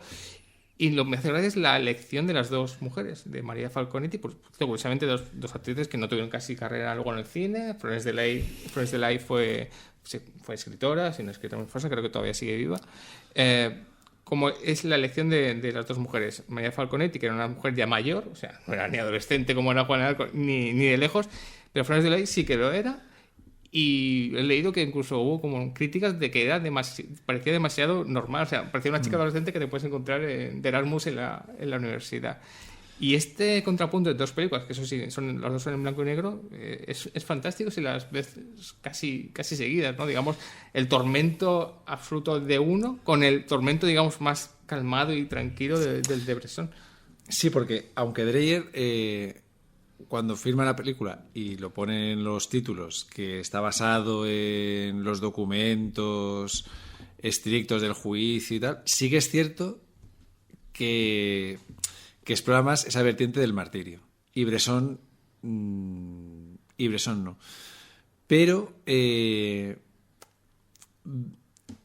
tanto uno como el otro sí que aportan una cosa interesante. Porque Bresson al final sí que, de alguna manera, sí que vincula... Bueno, ella entra en guerra porque dice que Dios habla con ella a través de dos santas, ¿no? Y por eso la juzgan y la culpan, ¿no? Pero mientras en Bresson yo creo que hay más margen para la duda, porque sí que deja como un atisbo de que sí que podía haber pasado. Mientras que Dreyer sí que juega un poco con esa vertiente un poco de locura y un poco de política, sí que es cierto que en Bresson sí que habla de esa relación con Dios de una manera más íntima. Mientras en uno la relación con Dios se exterioriza más, en Bresson se interioriza, ¿no? Y yo creo que por eso se complementan la una con la otra. No, mano, es curioso que los dos tienen un final, son muy parecidas, exactamente, pero tienen un final distinto de cómo muere Juana. Sí. En la de Dreyer ella se libra de la hoguera porque renuncia, pero tiene un arrepentimiento diciendo: he traicionado a Dios, me desdigo, por supuesto que Dios me habló, las santas me habló, y si muero, muero. Y en la de Bresson ella también se desdice de lo que hace, pero el tribunal le hace una jugarreta para que sea condenado a la hoguera. Digamos que la de Dreyer, el martirio es total porque es ella la que dice: voy a la hoguera, Claro. por lo que sea. Y la otra es engañada para ir a la hoguera. Sí, y si viéramos el resto de películas que hablan cada una, da una visión completamente distinta. Por ejemplo, la de Victor Fleming con Ingrid Bergman, aparte de que es una película más épica y con otro tratamiento, sí que es cierto que no deja duda de que Dios realmente, de alguna manera, se ha puesto en contacto con Ingrid Bergman, ¿no? Que es curioso que Ingrid Bergman hizo ese papel para ganar un Oscar, que no ganó, y a partir de ese papel fue cuando se planteó cambiar el rumbo y conoce a Rossellini Y ahí sí tuvo un encuentro con Dios de verdad. con Dios de verdad, y pasa a hacer que bueno, ya había hecho también una película con Hitchcock, también creo que olvidar que es un director muy católico. Hizo una película donde Hitchcock también ya acabó de ir hasta el gorro. En Atormentada, ¿no? Sí, donde ella también bueno, le pasó infinidad de cosas, pero también es un personaje muy católico y también muy en plan de estrella, buscando reconocimiento y premios. Pero vamos, Ingrid Bergman pasa a hacer la Juana de Arco épica al Stromboli gritando arriba, al lado del cráter del volcán, por Dios. Y es bastante interesante. Y casi estuve tentado también de poner la de Victor Fleming, pero ya me parecía necesario Juanas de Arco, por esa contraposición entre ese Dios que aparece en Victor Fleming como un rayo de luz que aparece entre las nubes, al Dios que invoca Ingrid Bergman en Stromboli, que es un Dios más vinculado a la naturaleza, que también estábamos hablando antes de eso, ¿no? Y aunque ella también hace, y también estuve, y esas conexiones, esos hilos invisibles, Ingrid Bergman también hace una Juana de Arco, una película que me encantaría ver, que no he podido ver, he visto fragmentos nada más, para Rossellini, que era una especie como de bueno, era una representación, que además estuvo de gira por Europa, y aquí en España se pudo ver en el Liceo, que es Giovanna in Roggio o algo así, ¿no? Que además tiene creo que mucha vinculación con esa primera película que aparece en el libro, por esa representación como medieval. Bueno, la obra es una obra del siglo XX, pero con elementos, además hace poco, creo que fue el año pasado, se pudo ver en el Teatro Real de Madrid con Marion Cotillard haciendo ese papel, ¿no? Exacto, a unos precios muy asequibles, Exacto. con lo cual, si fuisteis a verlo, os doy enhorabuena porque tenéis mucho dinero. Sí. No, yo estuve muy tentado porque me quería, o sea, quiero ver la película, o sea, ya la película me parece muy, muy tentadora que exista una versión de una. El director hizo la obra en teatro, luego la filmó con Ingrid Bergman y me parecía muy tentador, y es una película que me encantaría recuperar y ver y claro, luego ver que realmente eso se actualiza y que se representa otra vez, pero claro, era inasumible. Y entonces, bueno, volviendo al tema, o sea, Ingrid Bergman también en esa representación teatral sufre mucho, en contraposición, por ejemplo, a la de Bresson, que es un sufrimiento mucho más íntimo, mucho más que conecta con esa visión de la religión y esa relación con Dios, que tiene que ser una cosa íntima. Aunque es cogida como algo político, en el caso de Juana de Arco, al final su relación con Dios, porque de hecho además hasta Dreyer, en el caso de Dreyer, sí que hay hay algo de que no está bien amueblada la cabeza de Juana de Arco, pero en Bresson no. En Bresson no hay... En Bresson, al final, el que tú creas en Dios es una cuestión íntima y personal, que en este caso es utilizada políticamente por un bando o por otro. No haber síntomas de locura en la película de Bresson, digamos, no hay exceso, pues no parece que tenga síntomas de locura. Pero, por ejemplo, una imagen fascinante, que cuando está en la celda, hay un agujero en la celda para espiarla, y el agujero tiene una forma de triángulo y aparece un ojo. Me pareció bastante simbólico.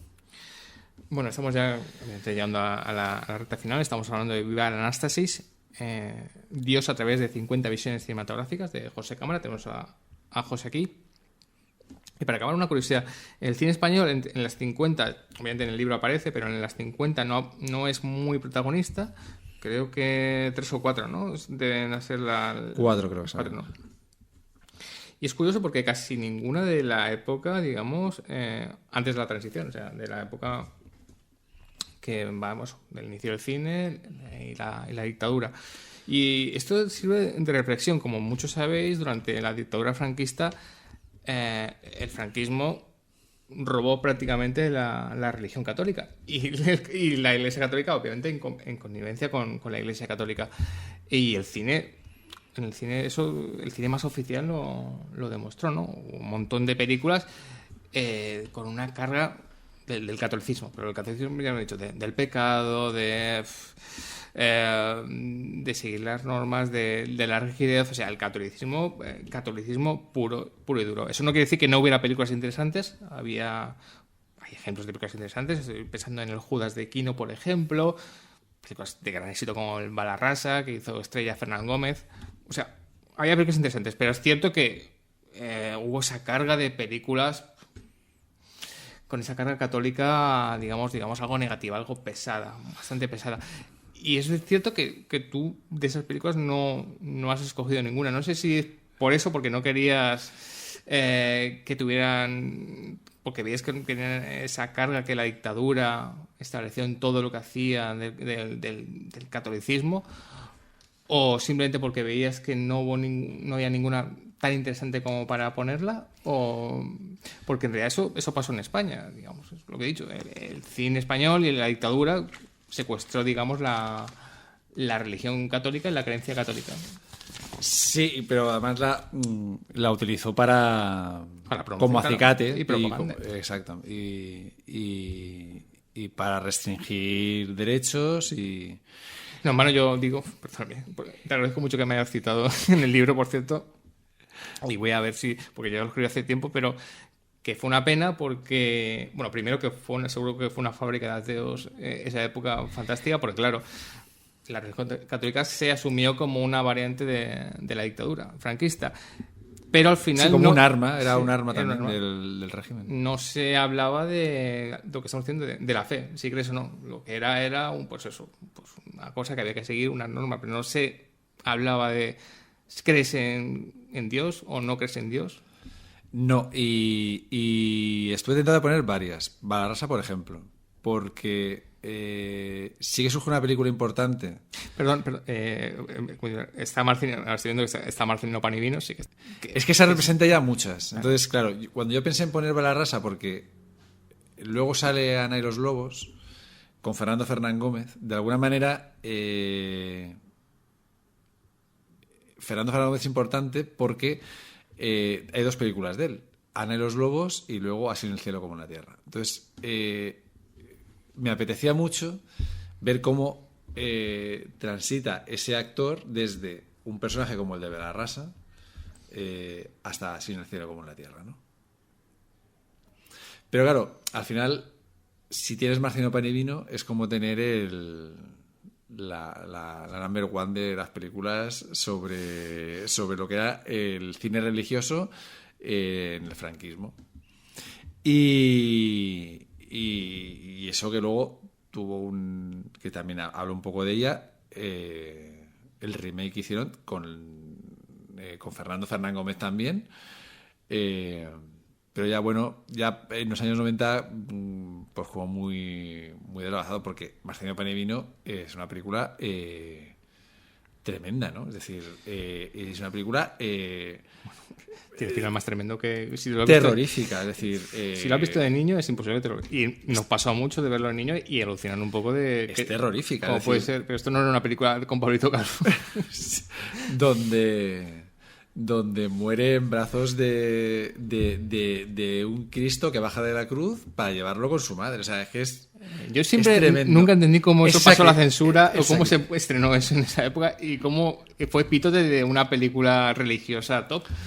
Cuando la visión es que un niño se la palma porque Dios se lo carga Sí. al final.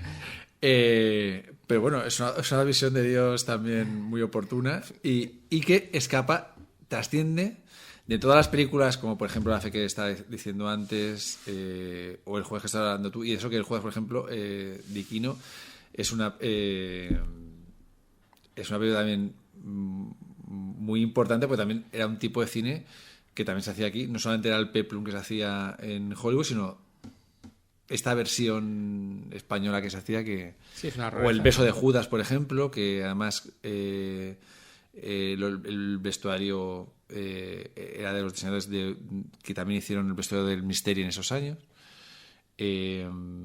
Bueno, el caso es que Marcelino Panevino reflejaba mucho más una idea de Dios que, por ejemplo, esas otras películas que hablaban más de la fe, de la creencia o del adoctrinamiento, más que de ese Dios que, por hacerte el favor de volver a ver a tu madre, pues claro, te mata, ¿no? Y que,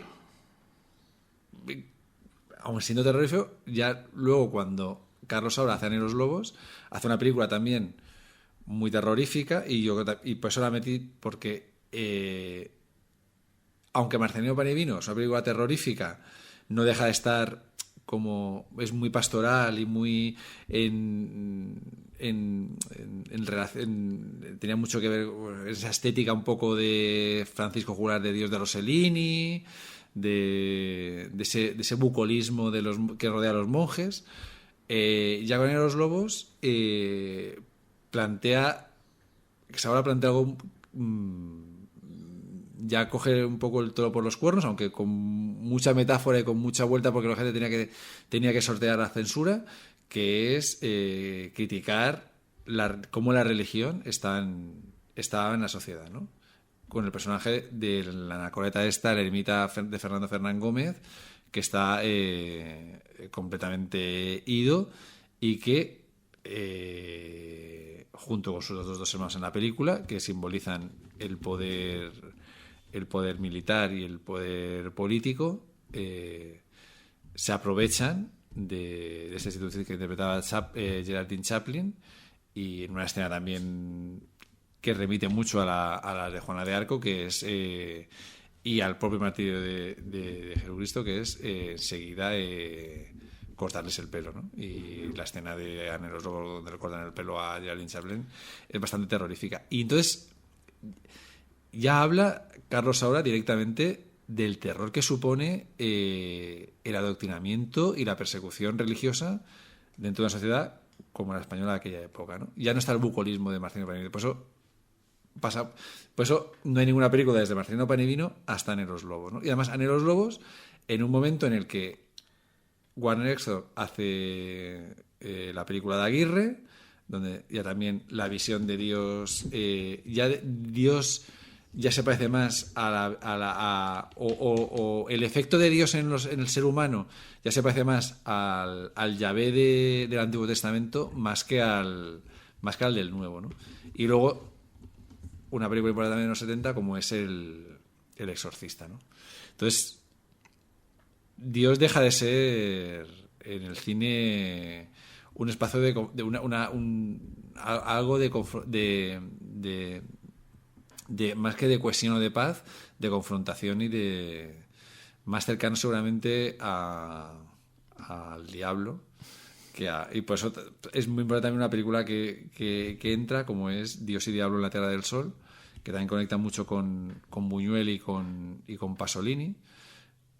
Pasolini también hace una película, no se puede calificar de terror, pero sí una película que te golpea, como muchas de Pasolini, como es la de Teorema, ¿no? Es decir, qué pasa, y que también conecta mucho con Godard, ¿no? Con esa vuelta de Jesús, ¿no? O de Cristo a la tierra en la actualidad. Bueno, ahora sí que estamos llegando a la recta final del programa. Recomendar Viva Anástesis, Dios a través de 50 películas, Dios a través de 50 visiones cinematográficas, editorial UOC, que podéis encontrar en librerías, en la propia editorial de la web. Te voy a pedir unas cosas. ¿Alguna de las 50 o alguna que menciones en el libro? Dos cosas. ¿Qué película recomendarías a un ateo que viera del libro? No sé si para volverse creyente o menos creyente, pero ¿qué película? Soy ateo 100%. Pues tienes que ver esta película. Ostras. Tienes tiempo. Díselo. Quizás a lo mejor una película que no, o sea, no hay una ficha de la película, pero sí que aparece, que es seguramente a lo mejor El manantial de la doncella. Creo. Que es una buena película para convertirte. Sí, sí. Puede ser una buena película. Ese final te acerca a Dios de alguna manera. Y ahora al revés. Una persona acérrima, judaísmo, catolicismo, cristianismo, una persona católica creyente 100%. ¿Qué película le recomendarías? Para que, no para que dude, sino para que reflexione, digamos.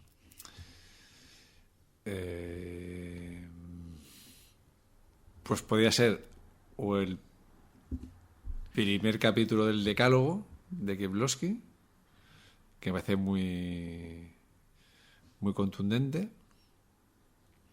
o no sé, esa diría yo. Yo diría esa, ¿no? Sí, yo diría esa o Jesús You Know.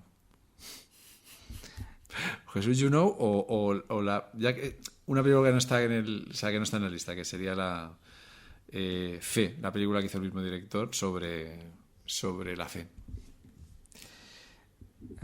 Y ahora sí, para acabar, ¿cómo crees que va a ser la presencia de Dios, casi debo decir, en el cine o en nuestras vidas, la presencia de Dios en general, más o menos en un futuro? No sabemos cómo va a ser el futuro de la Iglesia Católica, no pinta bien, a no ser que hagan un cambio, no pinta muy bien, ellos verán lo que quieren hacer, pero vamos a obviar un poco la Iglesia Católica. La presencia de Dios, la espiritualidad. Más que espiritualidad, ya que estamos hablando de Dios, de Dios, porque espiritualidad... Claro, pero no es espiritualidad, porque yo, fíjate, estuve a punto de poner el tío Bohm... Claro. Pero es que es una película... yo no creo que sea una película trascendental, es una película espiritual.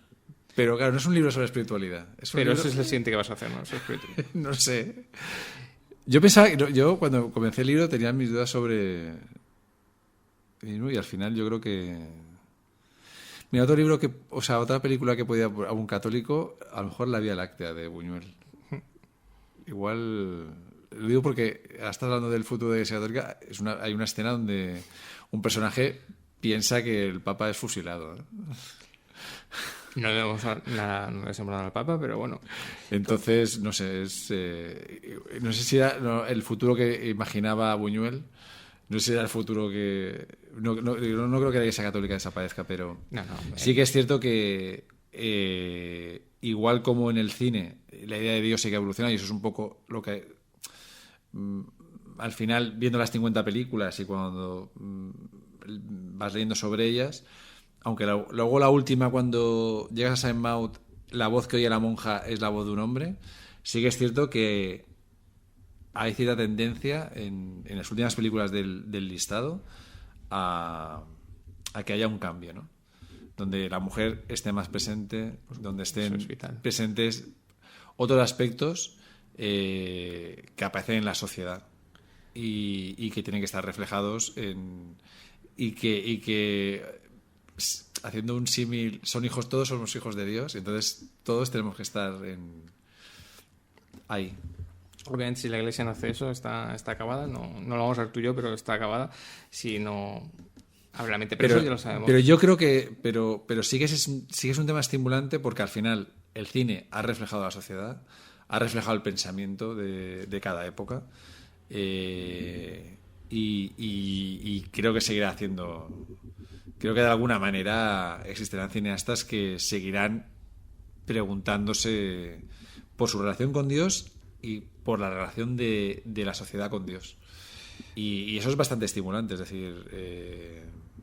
Y sea de las maneras que sean. No hemos mencionado La Llamada, pero La Llamada es una gran película. Hemos dicho 4 películas españolas, yo creo que hay 6. Sí, era menos.